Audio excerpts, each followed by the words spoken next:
ಇವಳು 17 3ಕ್ಕೆ ನೆಲ್ಯಾಡಿಗೆ ಬಂದು ನೆಲ್ಯಾಡಿಯಲ್ಲಿ ಅವನಿಗೆ ಫುಲ್ ಟಾರ್ಚರ್ ರೋಡ್ ಸೈಡ್ ಗಲಾಟೆ ಮಾಡಿದ್ದಾರೆ. ಅದೇ ಸ್ಕೂಲಲ್ಲಿ ಸೈಂಟ್ ಜಾರ್ಜ್ ಸ್ಕೂಲಲ್ಲಿ ಇವನು ಓದಿದವನು.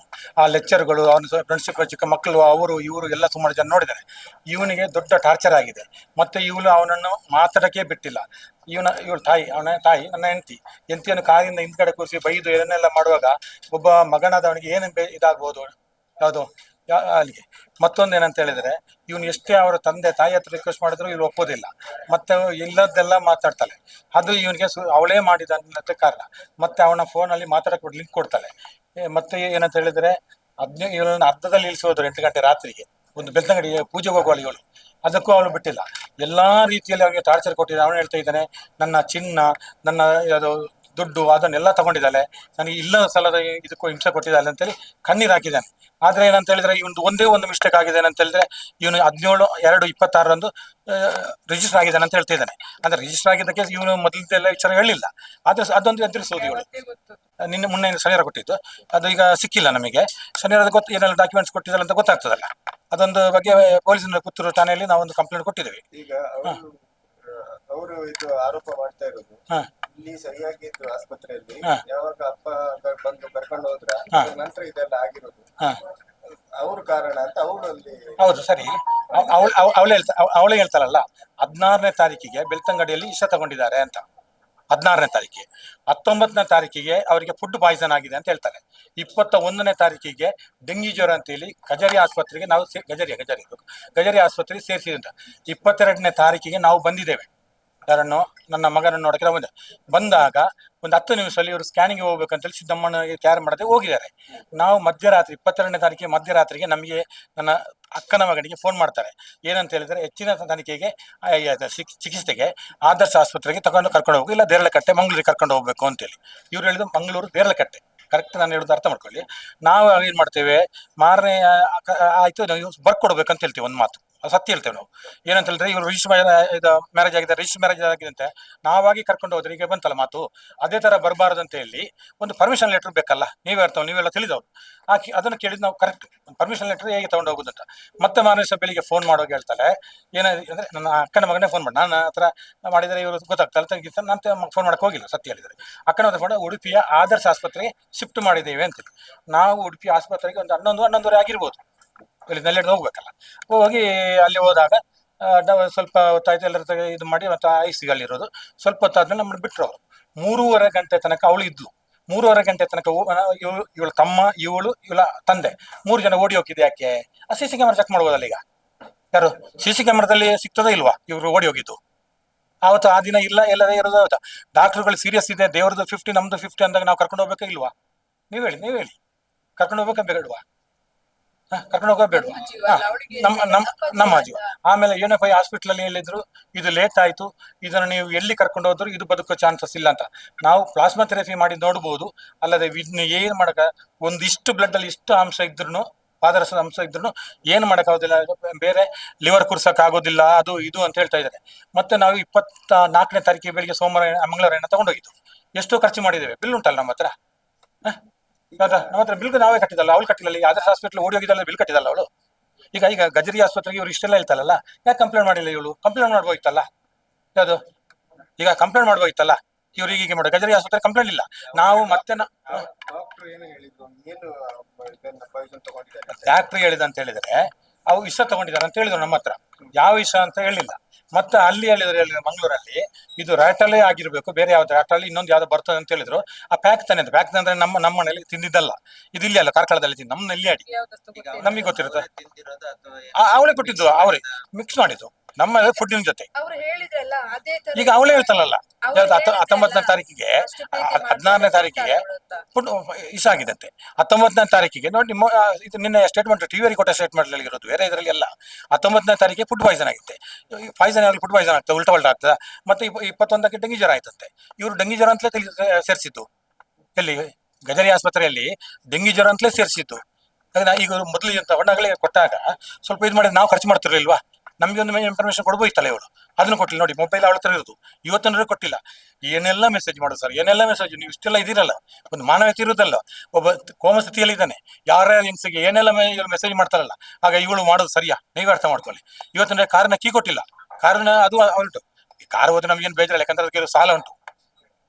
ಇದು ಕಾಲಭೈರೇಶ್ವರ ಇದು ಬೆಳ್ತಂಗಡಿ ಇದರಲ್ಲಿ ಉಂಟು, 1,88,000 ಉಂಟು ಬಿಡಿ, ಅದು ನಮ್ಗೆ ಏನೂ ಇದಿಲ್ಲ. ಆದ್ರೆ ಮೊಬೈಲ್ ಕೊಡ್ಬೇಕಿತ್ತ ಬೇಡವಾ?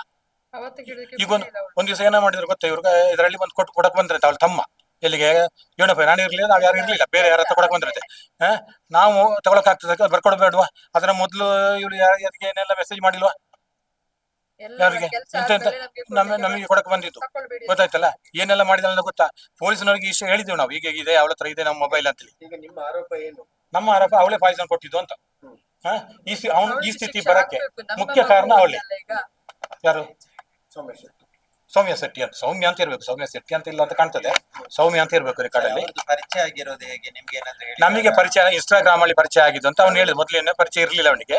ಈಗ ಎಲ್ಲ ವ್ಯವಸ್ಥೆ ಉಂಟಲ್ಲ, ಯಾವ್ದ ಈಗ ನಾವು ಮದುವೆ ಆಗುವಾಗ ನೋಡುವುದು ಬರುವುದೆಲ್ಲ ಇತ್ತು.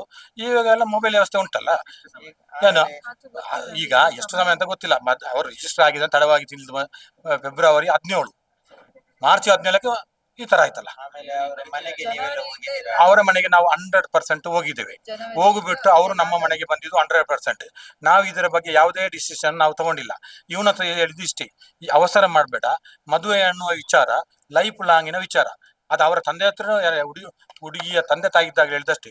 ಮದುವೆ ಅನ್ನೋದು ನಾವು ಆಶೀರ್ವಾದ ಮಾಡುವಾಗ ಸೂರ್ಯ ಚಂದ್ರರು ಇರುವ ತನಕ ನೀವು ಬದುಕಿರಬೇಕು ಅಂತೇಳಿ ನಾವು ಆಶೀರ್ವಾದ ಮಾಡೋದು. ಆವಾಗ ಇದ್ರ ಬಗ್ಗೆ ನಮಗೆ ಆಲೋಚನೆ ಮಾಡಕ್ಕೆ ಸ್ವಲ್ಪ ಸಮಯ ಅವಕಾಶ ಕೊಡಿ ಅಂತ ಹೇಳಿದ್ದೇವೆ. ಇವರು ಆಯ್ತು ಅಂತ ಒಪ್ಕೊಂಡು ಹೋಗಿದ್ದಾರೆ. ಏಪ್ರಿಲ್ 19ಕ್ಕೆ ಸೀಮಂತರದಲ್ಲಿ ದೇವರದೊಂದು ಕಾರ್ಯ ಇದೆ, ಅದು ಮುಗಿಸಿ ಮಾತಾಡುವ ಅಂತ ಹೇಳಿದ್ದಾರೆ. ಅದು ಆಯ್ತು ಅಂತ ಹೇಳಿದ್ದೇವೆ. ಇವರು 16ನೇ ತಾರೀಕಿಗೆ ಇವ್ರು ಬಂದಿತ್ತು ನಮ್ಮ ಮನೆಗೆ. ಯಾರು? ಹುಡುಗಿ ಕಡೆಯವರು. ಈಗ ಸಾಧಾರಣ ಹೆಣ್ಣು ತಗೊಳ್ಳುವ ಪ್ರಕ್ರಿಯೆಯಲ್ಲಿ ಹುಡುಗನ ಕಡೆಗೆ ಹುಡುಗಿ ಹೋಗ್ತಾರೆ, ಹುಡುಗಿ ಕಡೆಗೆ ಹೋಗ್ತಾರೆ ಅಂತ ಎಷ್ಟೋ. ಈಗ ನೋಡಿ, ನಾನು ಈಗ ಮದುವೆ ಆಗ ಮೊದಲು 2-3 ಹುಡುಗಿ ಕಡೆಗೆ ಹೋಗಿದ್ದೇನೆ. ಆಗ 2-3 ಹುಡುಗಿಯರನ್ನು ಕಂಪ್ಲೇಂಟ್ ಕೊಟ್ಟರೆ ನಾನು ಯಾರನ್ನು ಮದುವೆ ಆಗೋದು? ಯಾವ್ದಾದ್ರು ಒಂದು ಹುಡುಗಿ ಅಂತಾನೆ ಮದುವೆ ಆಗೋದು? ಎಲ್ಲರೂ ಎಷ್ಟು ಜನರು ಈಗಿನ ನಮಗೆ ಗೊತ್ತಿಲ್ಲ, ನಮ್ಮ ಕಾಲದವರೆಲ್ಲ ಅಷ್ಟೇ. ಏನಂತಂದ್ರೆ ಒಂದು 2-3 ಮನೆಗೆ ಹೋಗ್ತೀವಿ, ಹೋಗ್ಬಿಟ್ಟು ಕೆಲವು ಆಗ್ತದೆ, ಕೆಲವು ಆಗೋದಿಲ್ಲ. ಹಾಗೆ ಈಗ ನಾವು ಭರವಸೆನ ಕೊಟ್ಟಿಲ್ಲ, ಈಗ ಬರೋದು ಕೊಟ್ಟಿಲ್ಲ, ಫಿಕ್ಸ್ ಮಾಡಿಲ್ಲ. ಅಂದ್ರೆ ಇದಿಷ್ಟು ಹೇಳಿದ ಅವಸರ ಮಾಡಬೇಡ, 4 ಜನರ ಹತ್ರ ವಿಚಾರಿಸಬೇಕು. ಇದು ಮದುವೆ ಅನ್ನೋದು ಸೂರ್ಯಚಂದ್ರ ಇರುವವರೆಗೆ ಅಂತೇಳಿ ಆಶೀರ್ವಾದ ಮಾಡೋದು ಇರುವಂತ ಯಾವರ ಅಂತ ನಾವು ಹೇಳಿದ್ದೇವೆ. ಮತ್ತೆ ಇವನು ಅಂತ 17ನೇ ತಾರೀಕಿಗೆ 16ಕ್ಕೆ ಅವ್ರು ಬಂದಿದ್ದು. 17/3/26 ಇವಳು ನಮ್ಮನ್ನ ಫೆಬ್ರವರಿ ಅದು ರಿಜಿಸ್ಟರ್ ಆಗಿದೆ ಅಲ್ಲಿ ಪುತ್ತೂರಲ್ಲಿ. ಮರುದಿವಸ ಕರ್ಕೊಂಡು ಹೋಗಿ ಬಂದು ಗಲಾಟೆ ಮಾಡಿ ಕರ್ಕೊಂಡು ಹೋಗಿ ಇದು ಮಾಡಿದೆ. ಎಲ್ಲಿಗೆ? ಅಲ್ಲಿ ಇದ್ದವನು 14ಕ್ಕೆ ಸೀದಾ ಅವ್ರ ಜೊತೆ ಹೋದ. 17/2ಕ್ಕೆ ಇದು ರಿಜಿಸ್ಟರ್ ಆಗಿದ್ದು. 17/3ಕ್ಕೆ ಮನೆ ಹತ್ರ ಬಂದು ನೆಲ್ಲಾಡಿ ಸೈಂಟ್ ಜಾರ್ಜ್ ಹತ್ರ ನೀವು ಬಂದ್ರೆ ಈಗ ನಿಮಗೆಲ್ಲ ಇದರ ವಿಚಾರ ಗೊತ್ತಾಗ್ತದೆ. ಯಾಕಂತ ಹೇಳಿದ್ರೆ ಅವಳು ಒಂದು ಅಂಗಡಿಗೆ ಹೋಗಿ 10 ರೂಪಾಯಿದ ನೀರಿನ ಬಾಟಲಲ್ಲಿ ಗೂಗಲ್ ಪೇ ಮಾಡಿದ್ದಾರೆ ಅಪ್ಪು ಶೆಟ್ಟಿ ಅಂತ. ಅದು ನಿಮಗೆ ಪ್ರೂಫ್ ಸಿಗ್ತದೆ. ಮತ್ತೆ ಸೈಂಟ್ ಜಾರ್ಜ್ ಹೈಸ್ಕೂಲ್ ಉಂಟಲ್ಲಿ, ಈಗ ನಾನು ಓದಿದ ಹೈಸ್ಕೂಲಲ್ಲಿ, ನನ್ನ ಮಗ ಓದಿದಲ್ಲಿ, ಎಲ್ಲರೂ ಓದಿದ ಅಲ್ಲೇ ಸ್ಕೂಲ್. ಅಲ್ಲಿ CC ಕ್ಯಾಮರಾ ಇದೆ. ಆ CC ಕ್ಯಾಮರಾದಲ್ಲಿ ಇವಳು ಬಂದಿದ್ದು, ಪೊಲೀಸ್ನವರು ಅಲ್ಲಿಗೆ ಬಂದಿದ್ದು ಎಲ್ಲ ಇದೆ, ನಿಮಗೆ ಪ್ರೂಫ್ ಇದೆ. ಮತ್ತೆ ಈಗ ಸಂಜಯ್ ಕುಮಾರ್ದು ಮದುವೆ ಆಗಿದ್ದು ಕೋರ್ಟಲ್ಲಿ, ಡೈವರ್ಸ್ ಆಗಿಲ್ಲ. ಅದನ್ನು ಇವಳಿಗೆ ಹೇಳಿಲ್ಲ. ಮತ್ತೆ ಈಗ ವೇಣುಗೋಪಾಲ್ ಅವರು ಮಾತಾಡಿದ್ರಲ್ಲ, ಇನ್ನೇನೋ ನಿಮಗೆ ಇದಿಲ್ಲ. ಇನ್ನೊಬ್ಬರದ್ದು ಉಂಟು ಕೆಲವೆಲ್ಲ, ಆದ್ರೆ ಅವರ ಪರ್ಮಿಷನ್ ಅಲ್ಲದೆ ನಾವು ನಿಮಗೆ ಮಾಹಿತಿ ಕೊಡಕ್ ಆಗುದಿಲ್ಲ. ಆಗ್ತದಾ? ಈಗ ನಿಮ್ಮ ಒತ್ತಾಯ ಏನು? ನಮ್ಮ ಒತ್ತಾಯ ಅಂದ್ರೆ ಇಷ್ಟೇ. ಈಗ ಕೆಲವು ಇದರಲ್ಲಿ SI ತನಿಖೆ ಅಂತ ರಾಜ್ಯದಲ್ಲಿ ಇರೋದು. ಇವಳ ಹನಿ ಟ್ರ್ಯಾಪ್ ಗ್ಯಾಂಗ್ ಇರೋದರಿಂದ SI ತನಿಖೆಯಲ್ಲಿ ಇದರಲ್ಲಿ ಪ್ರಯೋಜನ ಇಲ್ಲ. ಇದಕ್ಕೆ ಒಂದ CBI ಕೊಡಬೇಕು, ಇಲ್ಲಾಂದ್ರೆ NIA ಕೊಡಬೇಕು. ಈ 2 ಕೊಟ್ರೆ ನಿಜವಾಗ್ಲೂ ಇದಕ್ಕೆ ಉನ್ನತ ಮಟ್ಟದ ಒಂದು ತನಿಖೆಯಾಗಿ ಶಿಕ್ಷೆ ಆಗಬೇಕು. ಇನ್ನು ಮುಂದೆ ಈಗ ಇವಳು ತಾಯಿ, ಎಲ್ಲರೂ ಹೇಳ್ತಾರೆ ಮಹಿಳೆಯರು, ಆ ಯಾವುದೇ ಒಂದು ಮಹಿಳೆ ಆಗ್ಲಿ ಅವಳಿಗೆ ಈ ತರ ನೋವು ಬರಬಾರ್ದು. ನನಗೂ ನೋವುಂಟು, ಆದ್ರೆ ನಾನು ಒಬ್ಬ ಹತ್ರ ನಮ್ಮ ಮನೆಯವರು ಇಡೀ ಆಳ್ತಾರೆ. ನನಗೆ ಶುಗರ್ ಟೆಸ್ಟ್ಗೆಲ್ಲ ಕೊಟ್ಟು ಬಂದಿದ್ದೇನೆ, ಆಮೇಲೆ ಎಲ್ಲ ಇದು ಮಾಡಿದ್ರೆ ಆಗೋದಿಲ್ಲ. ಆದ್ರೆ ಯಾರ ಹತ್ರ ಹೇಳೋದು ಕಷ್ಟ. ಒಂದು ಕಡೆ ಹೋದಾಗ ಹೇಳಿದ್ರು, ನಿಮ್ಮ ಸವವನ್ನು ಅವನೇ ಕಳ್ಕೊಳ್ಬೇಕಿತ್ತು, ಈಗ ನಿಮಗೆ ಆ ಪರಿಸ್ಥಿತಿ ಬಂತು ಅಂತ. ಆಗ ನಮಗೆ ಈಗ ಏನು ಮಾಡ್ಬೇಕು ಹೇಳಿ? ಈ ತರ ಮಾಡಿ ಹಾಕಿದ್ರಲ್ಲ ಅವಳು. ಬರೀ ಅವಳು ಮಾಡಿದಷ್ಟಕ್ಕೆ ಚಿನ್ನ, ಆಸ್ತಿ, ಅವಳಿಗೆ ಬೇಕಾದ ದುಡ್ಡು, ಅವಳ ಇದಲ್ಲ, ಯಾವ್ದು ಮದುವೆ ಅಲ್ಲ ಅವಳಿಗೆ. ಗೊತ್ತಾಯ್ತಲ್ಲ? ಅಂತ ದ್ರೋಹಿ ಅವಳು. ಯಾಕಂದ್ರೆ ಯಾರು ಮುಂದೆ ಬರೋದಿಲ್ಲ ಸ್ವಾಮಿ, ಯಾರು ಅವಳ ಬಗ್ಗೆ ಮುಂದೆ ಬರೋದಿಲ್ಲ. ಏನಾದ್ರು ಫೋನ್ ಮಾಡಿದ್ರೆ ಅವಳು ಭಯಂಕರ ಗ್ಯಾಂಗ್ ಉಂಟು, ಅವಳು ಮಾತ್ರ ಹನಿ ಟ್ರಾಪ್ ಗ್ಯಾಂಗ್, ಇವನು ಅದೇ ಗ್ಯಾಂಗ್ಗೆ ಸಿಕ್ಕಾಕೊಂಡು ಒತ್ತಾಡಿ ಸತ್ತ. ಏನ್ ಮಾಡುದು? ಮತ್ತು ಜೀವ ಬರ್ತದ? ಜೀವಂತೂ ಹೋಗಿದ್ದು ಬರುದಿಲ್ಲ. ಆದ್ರೆ ನಾವು ಕೇಳೋದು ಇಷ್ಟೇ, ಇಷ್ಟು ಸಮಸ್ತ ಟಿವಿಯವರು ಇದಾರಲ್ಲ, ಇನ್ನು ಮುಂದೆ ಯಾವುದೇ ತಾಯಂದಿರಿಗೂ ತಂದೆಯವರಿಗಾಗ್ಲಿ ಚಿಕ್ಕ ಮಕ್ಕಳಿಗಾಗ್ಲಿ ಅವಳಿಂದ ಅನ್ಯಾಯ ಆಗ್ಬಾರ್ದು ಅಂತೇಳಿ ನಾವು ಕೈ ಮುಗಿದು ನಿಮ್ಮ ಹತ್ರ ಕೇಳ್ತೇವೆ. ಇನ್ನು ಹೆಚ್ಚಿಗೆ ನಮ್ಮಿಂದ ಆಗೋದಿಲ್ಲ. ಅವರಿಗೆ ಶಿಕ್ಷೆ ಆಗಿ ಆದ್ರೆ ಸಂತೋಷದಲ್ಲಿ ಒಂದಿದ್ದು.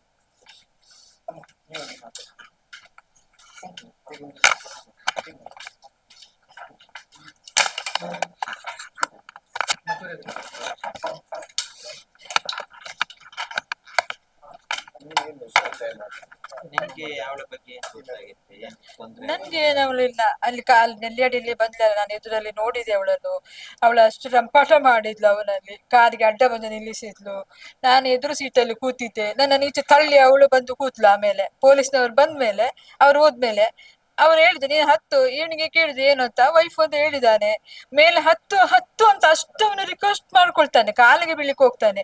ಆದ್ರೂ ಅವಳು ರಂಪಾಟ ಅಂದ್ರೆ ಅವ್ರು ಹೇಳಿದ್ರಲ್ಲ ದರ್ಶನದಲ್ಲಿ ಬಂದಾಗೆ ಬಂದ್ಲು ಅಂತ, ಅದೇ ತರ ಬಂದ್ಲು. ನನಗೂ ಹೀಗೆ ಮಾಡಿಕೊಂಡು ಬಂದ್ಲು. ನಾನು ಮೊದ್ಲೇ ಪೇಷಂಟ್ ಅಂತ ಹೇಳಿದೆ ಅವಳಲ್ಲಿ. ಅವ ಹೇಳಿದ ಅಮ್ಮನ ಬಗ್ಗೆ ನೀನ್ ಮಾತಾಡ್ಬೇಡ ಅಂತ, ಆದ್ರೂ ಅವಳು ಕೇಳಿಲ್ಲ, ಹೀಗೆ ಮಾಡಿಕೊಂಡು ಬಂದ್ಲು ಅವಳು. ಈಗ ನಿಮ್ಗೆ ಈ ಮದುವೆ ಇಷ್ಟ ಇತ್ತ?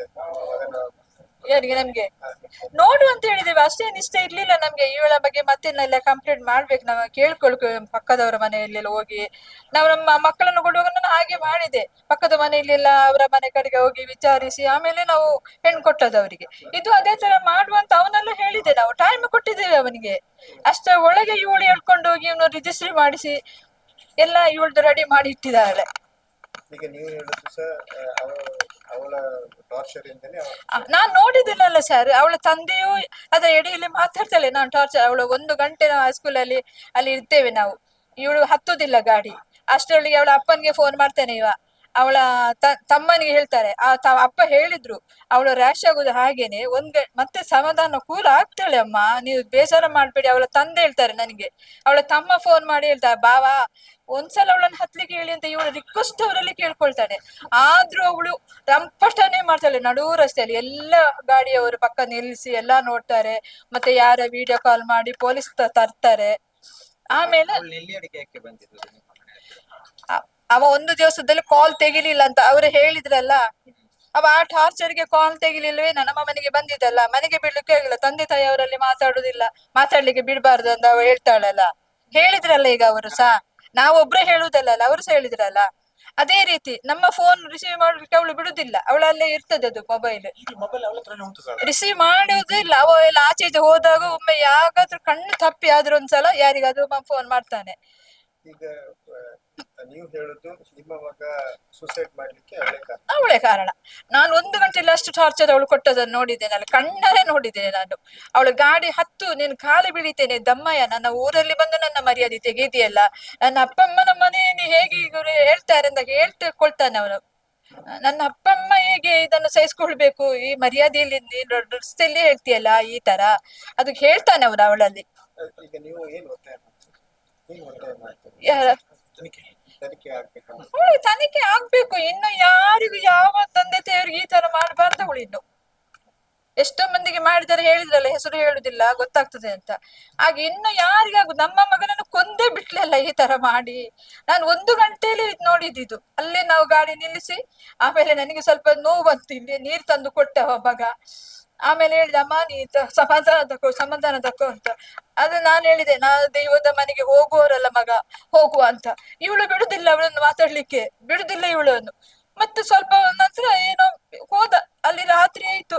ಇವಳಂತೂ ಹೊತ್ಕೊಂಡು ಹೋಗ್ಬೇಕಲ್ಲ, ನನ್ನನ್ನು ಅಲ್ಲಿ ಬಿಟ್ಟ ಅರ್ಧದಲ್ಲಿ ರಾತ್ರಿ. ಅದು ಸಹ 8 ಗಂಟೆ ರಾತ್ರಿ ಆಯ್ತು, ಅಲ್ಲಿ ಬಿಟ್ಟು ಆಮೇಲೆ ಒಂದು ಯಾರ ಆಟೋ ಬರ್ಲಿಕ್ಕೆ ಹೇಳಿ ಆಮೇಲೆ ಅಲ್ಲಿಂದ ನಾನು ನನ್ನ ಅಪ್ಪನ ಮನೆಗೆ ನಾನು ಹೋದದ್ದು ರಾತ್ರಿ. ಅದು ಸಹ ಅವಳಿಗೆ ಶಿಕ್ಷೆ ಆಗ್ಬೇಕಂತ ಒತ್ತಾಯ ಮಾಡ್ತೀರಿ? ಅವಳಿಗೆ ಶಿಕ್ಷೆ ಆಗ್ಲೇಬೇಕು, ಈ ತರ ಮಾಡಿ ಇನ್ ಯಾರಿಗೂ ಮಾಡಬಾರ್ದು, ಶಿಕ್ಷೆ ಆಗ್ಲೇಬೇಕು. ನಾನು ಅದೇ ಕೇಳುದು ಎಲ್ಲ ಅಪ್ಪ ಅಮ್ಮಂದಿರಿಗೆ. ಎಷ್ಟು ನೋವಾಗಿದೆ ಅವಳಿಂದ, ಗೊತ್ತಾಯ್ತಲ್ಲ ಈಗ ನಿಮ್ಗೆ.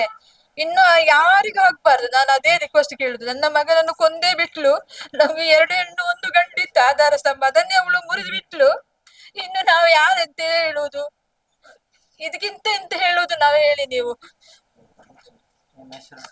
ನನ್ನ ಹೆಸರು ಪುಷ್ಪಲತಾ.